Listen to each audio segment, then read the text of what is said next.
Good morning. I'm sorry, I didn't realize I didn't add myself to the stage.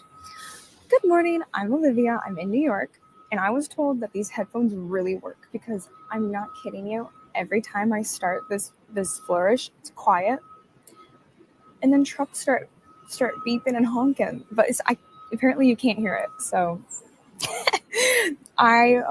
it's cold and rainy in New York, and I was gonna be inside today, but I passed this place and it's so pretty. I had to come here. I had to sit because they'll take these lights down for Christmas, so had to be here. So I'm sitting out here in the cold. But Michigan has trained me for this. I have my Michigan endurance still. Don't you worry.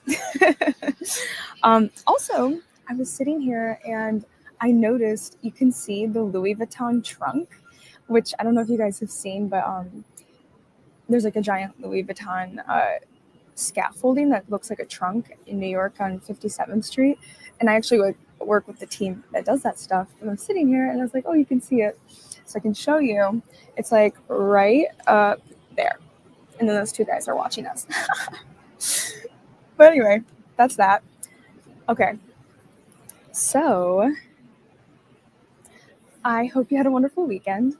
I had like the best weekend ever. Last time we spoke, I was going to be like very, very busy. I think I told you guys it was the busiest week in New York, and it was.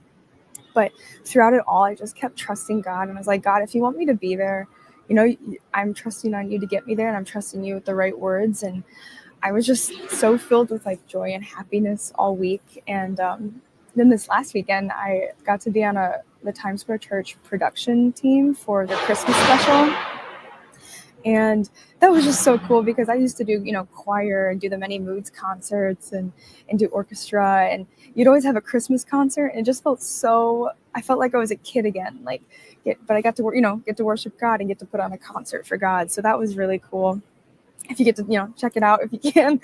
But anyway, we're going to see who jumped on this morning. Yeah, and nobody can say it's cold in Michigan because I'm out here. We have Dr. Colleen. Good morning. We have Claudia Marsh. Hello. We have Connie. Connie, I have not spoken to you in a hot minute.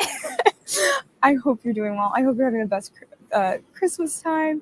I hope your dog, I want to call it Trixie, but I don't think your dog's Trixie. I hope she's behaving. I have my mother. Good morning. Good morning, Vivian. How are you? And we have Christy Vipes. And hello to everybody else who may be late or watch later in the day like I have been doing lately. It's just been, it's that time of year, right? But it's so good. Oh, something I forgot to say is that when we were, doing all these rehearsals and I was going to all these meetings, work and stuff, our worship leader at Times Square Church was like, guys, it is a good thing to be tired for the Lord and then to be doing his good work. So if you're feeling a little worn down, I just love that. So if you're feeling worn down, if you're, going through this season, just remember it's good to be tired for the Lord because everything you do can be for him. So kind of go with that today. And trust me, when you think of it that way, everything is just a fun game. But anyway, we're on day 57. Sammy. Okay, wait. Not Trixie. Trixie was my grandma's dog. Sammy, and she has... I hope she gets a big bone. Oh, Alice, I accidentally hit on you. Good morning, Alice. Actually, it's funny because I was saying if you're on a little late. And I was like, why did I just say that? But it was for you. But anyway, Sammy, all right. Good. I'm glad she's behaving. Okay, yeah. Day 57 of Jenny Allen's Get Out of the Spiral. I don't know if Emily showed this, but we have from victimhood to gratefulness. She has a little chart.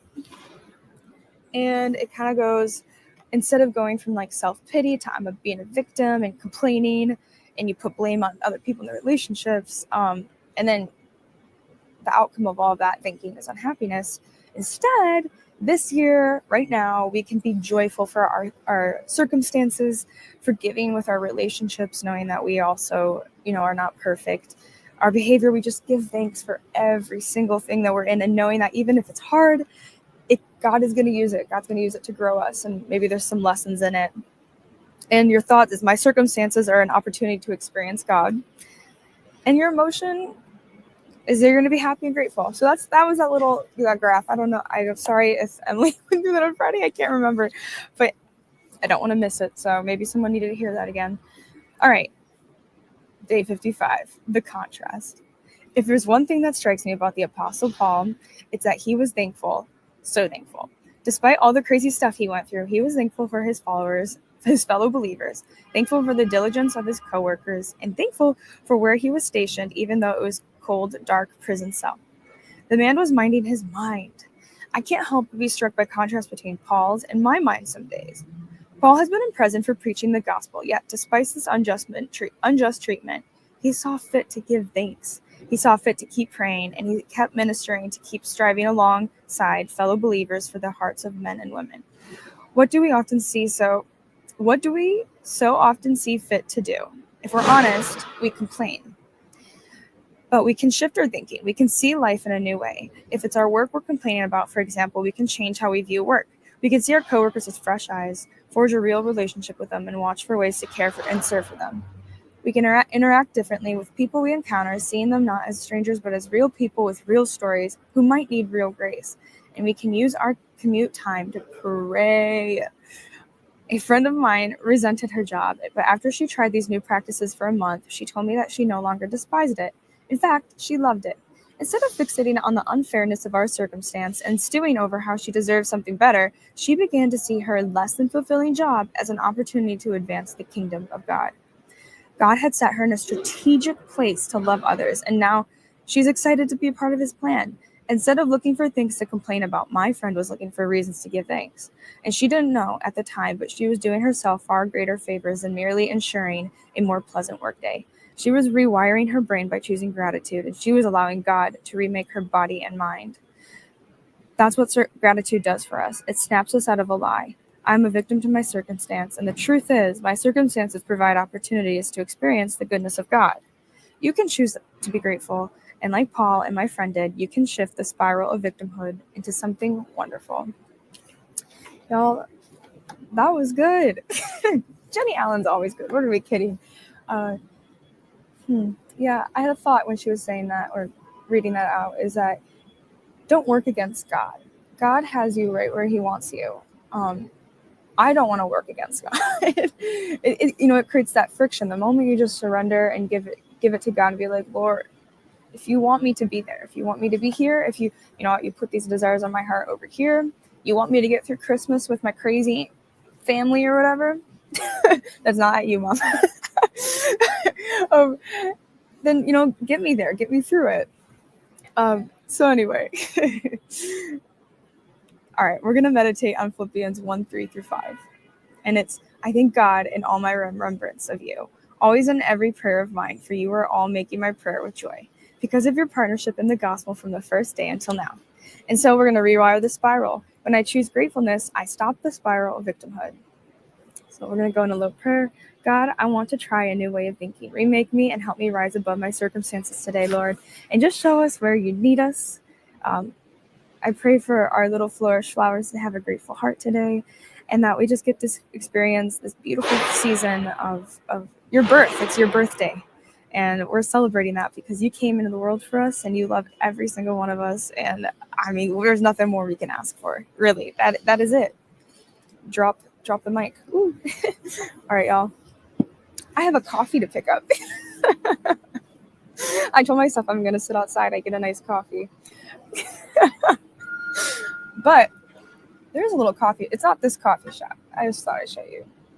Oh, there's not a line. There was a line earlier. I thought it was kind of cute. Anyway, the truck is starting. Kimberly joined us this morning. Good morning. I'm excited to see you all. I'll be home next week. I'm going to be home for about 2 weeks. So that's a great gift, because I think when I first moved here, I didn't have that ability to be home for so long. So if you get to be home for a while, it's a blessing. It's a gift. I'm excited to see the dogs and my mom. All right. I'm going to close it out. Have a wonderful Monday, and I will see you all next week. And go and be the hands of feeding Jesus. All right. Peace.